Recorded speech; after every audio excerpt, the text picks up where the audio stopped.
নমস্কার, শুভ্রার Bengali story telling channel থেকে সকলকে স্বাগত। আমার আজকের গল্প নরেন্দ্রনাথ মিশ্রের লেখা। গল্পের নাম টিকেট। অফিস থেকে বেরিয়ে মিশন রোড মোড়ে এসে শ্যামবাজার গ্রামের ট্রামখানা দ্বিতীয় শ্রেণীর হাতল লক্ষ্য করেই এগিয়ে যাচ্ছিল শীতাংশু। হঠাৎ মানসী মিত্রের সঙ্গে একেবারে চোখাচোখি হয়ে গেল। ছুটির পর সেও ট্রামের জন্য অপেক্ষা করছে। শীতাংশুকে দেখে মানসী মৃদু হেসে পূর্ব পরিচয়ের একটা স্বীকৃতি দিল। তারপর চোখ ফিরিয়ে অন্যদিকে তাকাল। ভাবখানা এই যে এবার শীতাংশু স্বচ্ছন্দে সেকেন্ড ক্লাসে উঠতে পারে, মানসী আর ওদিকে তাকাবে না। কিন্তু যদিও আজ মাসের 29 তারিখ, যদিও পকেটে পারানির কড়িমাত্র 5টা পয়সাই সম্বল, তবু আর সেকেন্ড ক্লাসে উঠা চলে না। বরং মানসী মিত্রের চোখের সামনে দিয়ে প্রথম শ্রেণীতে গিয়েই উঠতে হয়। নিজের পরাক্রান্ত পৌরুষের পরিচয় দিয়ে কনুইয়ের গুঁতোয় সহযাত্রীদের হটিয়ে স্থান করে নিতে হয় ভেতরে। কিন্তু যার জন্য এত পরাক্রম, সে তো এদিকে তাকিয়েও দেখল না। বরং শীতাংশুই আরেকবার ঘাড় ফিরিয়ে দেখল মানসীর পাশে ততক্ষণে একটা সুটবুট শোভিত একজন চারুদর্শন যুবক এসে দাঁড়িয়েছে, আর তার সঙ্গে বেশ হেসে হেসেই কথা বলছে মানসী। ইদানিং ডালহাউসি স্কোয়ারের মোড়ে নিতান্তই চোখাচোখি হয়ে গেলে মানসী সৌজন্য রক্ষার জন্য শুধু একটু হাসে, কথা আর বলে না। কিছু বিচিত্র নয়, স্কটিশে একসঙ্গে পড়তো, ডিবেটিং আর কলেজের ম্যাগাজিন মারফত আলাপটা হয়তো একটু কিছুটা এগিয়েছিল। তারপর মানসী ঢুকেছে সরকারি দপ্তরে, আর শীতাংশু ঢুকেছে একটা অখ্যাতনামা এক ইন্স্যুরেন্স কোম্পানিতে। মানসী দেখে যে তাকে এখনো চিনতে পারে, এটাই তো ঢের। নিজের মনকে সান্ত্বনা দিল শীতাংশু, কিন্তু তবুও মনটা মানল না। প্রথম শ্রেণীতে উঠেও শান্তি নেই। এপাশ ওপাশ থেকে সহযাত্রীদের ধাক্কায় বারবার জায়গাচ্যুত হতে হচ্ছে শীতাংশুকে। এবার মনে মনে আফসোস হলো, দ্বিতীয় শ্রেণীতে বোধহয় নিশ্চয়ই এত ভিড় হতো না, সেখানে হয়তো দিব্যি বসে যাওয়া যেত। জীবনের আর সব ক্ষেত্রেই প্রথম শ্রেণীর লোক কম, 10টা 5টা ট্রামেই শুধু এই ব্যতিক্রম। লালবাজার ছাড়িয়ে বউবাজার আর চিত্তরঞ্জন এভিনিউ মোড়ে এসে দাঁড়ায় ট্রাম। একটা লোকও নামল না, বরং যারা বসেছিল তারা দণ্ডায়মান সহযাত্রীদের দিকে একটু অনুকম্পার চোখে তাকিয়ে আরও আয়েস করে বসল। কারো একটু ওঠবার লক্ষণই নেই। আশ্চর্য, এরা সবাইকে একেবারে সেই সীমান্তের যাত্রী। ভিড়ের মধ্যে কন্ডাক্টরের এতক্ষণ কোনো পাত্তা মেলেনি। এবার তার মুখ দেখা গেল। সে এবার নড়তে শুরু করেছে, হাত পাততে শুরু করেছে যাত্রীদের কাছে। মনটা আবার হাহাকার করে উঠল শীতাংশুর। 5টা পয়সা সব কটাই তুলে দিতে হবে ওর হাতে। যদি বুদ্ধি করে সেকেন্ড ক্লাসে উঠত, তাহলে অন্তত 3টে পয়সাতে তো কাজ চলত। গলির মোড়ের দোকান থেকে 2 পয়সার বিড়ি কিনে নিতে পারত শীতাংশু। কিন্তু কি কক্ষণেই যে আর চোখাচোখি হয়েছিল মানসী মিত্রের সঙ্গে, আর হলোই বা কি। দেখিনি করে চোখ ফিরিয়ে নিয়ে সেকেন্ড ক্লাসেই তো দিব্যি উঠতে পারত শীতাংশু। যে সহপাঠিনী দেখা হলে মুখের কথাটি পর্যন্ত খসায় না, তার জন্য বোকা শীতাংশু কেন বিড়ি খাওয়ার 2 পয়সা খসাতে গেল? নিজের বোকামুখে শীতাংশু তখন নিজেই ধিক্কার দিল। ঠিক সেই সময় কন্ডাক্টর এসে দাঁড়ালো শীতাংশুর পাশে। টিকিট। পকেটে হাত ঢুকিয়ে অসীম মমতায় আনা তার ছিদ্রগর্ভ পয়সাটার ওপর আঙুল বুলালো শীতাংশু। কিন্তু পকেট থেকে হাতটা তুলে আনতে না আনতেই অধীর কন্ডাক্টর সেখান থেকে সরে গেল। শীতাংশু পয়সা বের করুক, ততক্ষণে আর তার 20-25খানা টিকিট হয়তো কাটা হয়ে যাবে। কন্ডাক্টর সরে যেতেই শীতাংশু স্বস্তির নিঃশ্বাস ফেলল। যাক, এবারের মতো 5টা পয়সা তো বেঁচেছে। সামনের দিক থেকে টিকিট কেটে কন্ডাক্টর ঘুরে আসতে না আসতে সে নেমে পড়বে, বাকি পথটুকু হেঁটে গেলেই হবে। এই তো শঙ্কর ঘোষ লেন। এমন প্রবৃত্তি শীতাংশুর এর আগে কোনোদিনই হয়নি। ট্রামে বাসের কন্ডাক্টরকে কোনোদিন সে ফাঁকি দেয়নি, বরং কন্ডাক্টর টিকিট চাইতে ভুলে গেলে শীতাংশু নিজে যেচে তাকে টিকিটের পয়সা দিয়েছে। 2-1 বন্ধু হাসি ঠাট্টাও করেছে এটা নিয়ে। বলেছে ধর্মপুত্র যুধিষ্ঠিরকেও সশরীরে স্বর্গে যাবার আগে একবার নরক দর্শন করতে হয়েছিল, কিন্তু আমাদের কলির যুধিষ্ঠির শীতাংশুকে সেটুকু আর দেখতে হবে না। ওরা হাসুক, টিকিট না কেটে ট্রামে বাসে যাওয়া শীতাংশুর ভদ্রতায় বাঁধে। ভারী ক্ষুদ্রতার পরিচয় দেয়া হয়। তাছাড়া দুনিয়া জোড়া দুর্নীতির রাজ্যে কোথাও যখন একটু মাথা গলাতে পারেনি শীতাংশু, না আছে তেমন বুদ্ধি, না আছে প্রবৃত্তি, তখন কি হবে এই ট্রাম বাসের 2-4 পয়সা ফাঁকি দিয়ে? তার চেয়ে বরং সততাই বরং অনেক সান্ত্বনা। কিন্তু আর যুক্তির মুখ হঠাৎ ঘুরে গেল শীতাংশুর। কেন ফাঁকি দেবে না? তাকে কি কেউ ফাঁকি দিতে বাকি রেখেছে? মাত্র 80 টাকা মাইনের 10টা 6টা সে খাটছে অফিসে। মাসের 3য় সপ্তাহে শুরু হয়ে যায় ধার। পুরো ধার মুখ চলতে থাকে মল্লিকার। আজ রেশনের চাল ধার করতে হয়েছে প্রতিবেশী অমলবাবুর স্ত্রীর কাছ থেকে। 6 আনার মধ্যে সারতে হয়েছে বাজার। মল্লিকা বলেছে, ও চাকরি তুমি ছেড়ে দাও।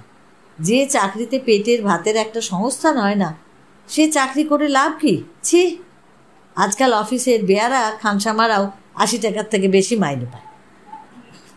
শীতাংশুও হেসেছে। পায়ে যদি আমি আটকাবো কি করে বলো? মল্লিকা জ্বলে উঠে। হেসো না, হাসি যে কি করে আসে তোমার তাই ভাবি। একটা ছেলে, তাকে ভালো করে খাওয়াতে পারি না, পড়াতে পারি না, আর তুমি হাসো। এই তো অমলবাবু চাকরি করেন না, বাকরি করেন না, তবু তো সে দিব্যি 2 হাতে পয়সা আনছেন। যখনকার যা নিয়ম। সবাই পারছে আর তুমি পারো না? স্ত্রীর কণ্ঠ ফের প্রতিধ্বনিত হলো শীতাংশুর মনে। ঠিক বলেছে মল্লিকা, সবাই যদি পারে শীতাংশুই বা পারবে না কেন? তার এই ভুয়ো নীতিবোধ, নির্বোধ অক্ষমতায় নামান্তর কোনো মানে নেই, কোনো মানে হয় না এগুলোর। আবার এসে দাঁড়ালো কন্ডাক্টর। টিকিট বাবু। খাকি পোশাক পরা লোকটাকে দেখে এবার সর্বাঙ্গ জ্বলে উঠল শীতাংশুর। বিরক্তির ভঙ্গিতে ঘাড় নেড়ে শীতাংশু এবার বাইরের দিকে তাকালো। তবু যেন বেয়ারা কন্ডাক্টর নড়তে চায় না। কিন্তু শীতাংশু আজ নাছোড়বান্দা। কিছুতেই সে ঘাড় ফেরালো না, চোখ ফেরালো না। বাইরের সান্ধ্য শহরের রূপ যেন তাকে তন্ময় করেছে। কন্ডাক্টর সবে গেছে একটু বাদেই টের পেল শীতাংশু। তারপর আর ঝুঁকি না নিয়ে একটা স্টপেজ আগেই ট্রাম থেকে সে নেমে পড়ল। পেরেছে, শীতাংশু পেরেছে। অভূতপূর্ব একটা উল্লাসে তার মন ভরে উঠল শীতাংশুর। এই কালোবাজারে 5 লক্ষ টাকা রোজগার করেও কোনো লাখপতি বোধহয় এমন উন্মাদনার স্বাদ পায় না। কিছুই কঠিন নয়, চেষ্টা করলেই সব পারা যায়। শীতাংশুও পারবে, আরও পারবে মল্লিকার আদর্শ পুরুষ অমলবাবুর মতো। সেও অদূর ভবিষ্যতে পৌরুষের পরিচয় দিতে পারবে একদিন। মোড়ের বিড়িওয়ালার দোকানের সামনে এসে আজ আর বিড়ি কিনল না শীতাংশু। বলল, 2টো সিজার দাও তো। মাসের শেষে শীতাংশুবাবু কোনোদিন সিগারেট কেনেন না, কোনোদিন ধার বাকি রাখেন না দোকানে। ভাবি হিসেবি মানুষ বিড়িওয়ালা ফটিক দাস একটু অবাক হয়েই শীতাংশুর মুখের দিকে তাকালো। তারপর প্যাকেট থেকে 2টো সিগারেট বার করে দিল। 5 লাখ টাকার সম্পত্তি ওড়াবার উত্তেজনার স্বাদ পেতে পেতে 5টা পয়সা ফটিকের হাতে তুলে দিল শীতাংশু। বলল, কই একটা দেশলাই দেখি। ফটিক বলতে যাচ্ছিল, ওই তো দড়ি রয়েছে বাবু, কিন্তু তা না বলে দেশলাইটাই এগিয়ে দিল। শীতাংশু মনে মনে হাসল। দিতেই হবে। 2 পয়সার বিড়ি কিনলে কে আর দেশলাই চাইতে পারতো শীতাংশু? না, ফটিকই দিতে চাইতো। দেশলাই ঝেলে একটা সিগারেট ধরাল শীতাংশু। আর একটা সঞ্চিত রইল পকেটে। নৈশ ভোজন শেষ হলে শুয়ে শুয়ে ধরাবে। মনে পড়ল 3-4 দিনের মধ্যে প্রাণে ধরে সে একটা সিগারেটও কেনেনি। সংসারের জন্য এই চুলচেরা হিসেবের কোনোই মানে হয় না। এত হিসেব করেও যখন সংসার চলে না, তখন হিসেব না করেই একবার দেখা যাক না। দেখবে তার এমন বেহিসাবি চাল সত্ত্বেও সংসার কিন্তু দিব্যি চলবে। অন্যদিন ঘরের দোরগড়ায় জুতো খুলে ঢোকে শীতাংশু। আজ সে গট গট শব্দ করে জুতো শুদ্ধই ঘরে ঢুকল। 4 বছরের ছেলে বিনু, তাকে শ্লোক শেখাচ্ছে মল্লিকা। নীতি এই যথা তথা বলো সদা সত্য কথা। আমরাও ছেলেবেলায় পড়তাম, এখন আর সে বই দেখি না। কিন্তু শীতাংশুকে দেখে বিনু ততক্ষণ উঠে দাঁড়িয়েছে। বাবা এসেছে মা। মল্লিকা মৃদু হেসে বলল, এসেছেন তো করব কি?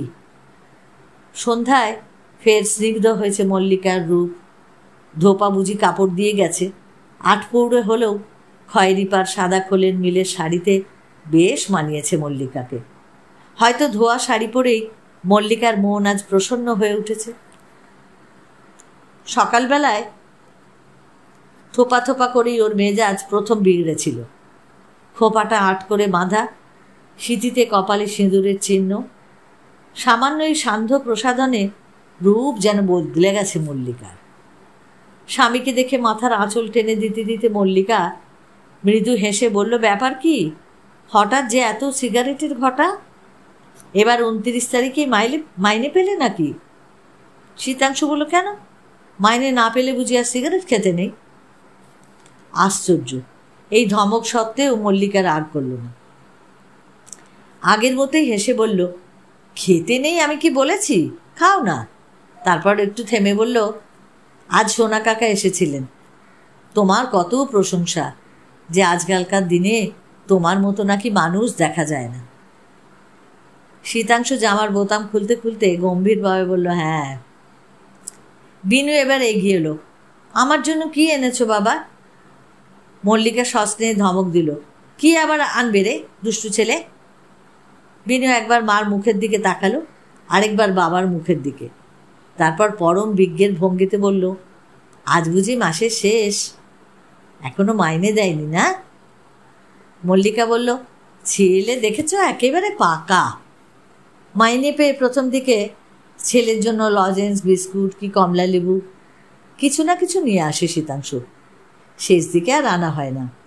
মাসের প্রথম আর শেষের এই প্রভেদটা বুঝতে বাকি নেই বিনুর। নিজের অশোভন দাবিতে এসে যেন নিজেই লজ্জা পেল। আত্মগোপনের জন্য মার পিছনে চলে যাচ্ছিল। হঠাৎ কি তার মনে পড়ল, ঘুরে দাঁড়িয়ে বলল, বাবা টিকিট? মাসের শেষের দিকে ছেলের জন্য যখন অন্য কোনো উপহার আনতে পারে না, তখন ছেলে কিছু চাইবার আগেই পকেট থেকে ট্রাম কি বাসের টিকিটটা ছেলের হাতে তুলে দেয় শীতাংশু। নাও, এটা জমিয়ে রাখো। শীতাংশুকে আজ চুপ করে থাকতে দেখে বিনু আরেকটু এগিয়ে এলো। কই বাবা, টিকিট দাও। মল্লিকা হেসে বলল, আচ্ছা কন্ডাক্টরের পাল্লায় পড়েছ, দাও এবার টিকিট। শীতাংশু গম্ভীরভাবে বলল, টিকিট নেই। মল্লিকা উদ্বেগের স্বরে বলল, সে কি, তুমি এতটা পথ হেঁটে এসেছো নাকি? শীতাংশু স্ত্রীর দিকে তাকিয়ে অদ্ভুত একটু হাসল। টিকিট না কাটলেই বুঝি হেঁটে আসতে হয়? মল্লিকা আর কোনো কথা বলল না, তাড়াতাড়ি চোখ ফিরিয়ে নিল। কিন্তু শীতাংশুর খুদে কন্ডাক্টরটি, সে নাছোড় বান্দা। সে হাতখানা আরেকটু প্রসারিত করে দিয়ে ট্রামের কন্ডাক্টরের গলায় অনুকরণ করে পরম কৌতুকের ভঙ্গিতে আরও একবার বলল, টিকিট বাবু। গল্পের শেষে এটাই মনে হলো যে মানুষ হয়তো সবার কাছ থেকেই পালাতে পারে, কিন্তু নিষ্পাপ শিশুর কাছ থেকে সে হয়তো কখনো পালাতে পারে না। গল্পটা যদি তোমাদের ভালো লাগে তাহলে তোমরা অবশ্যই লাইক ও শেয়ার করো। আর যারা নতুন এখনো সাবস্ক্রাইব করোনি তারা অবশ্যই সাবস্ক্রাইব করো। আর অপেক্ষায় থেকো আমার পরবর্তী গল্পের জন্য। সকলে ভালো থেকো।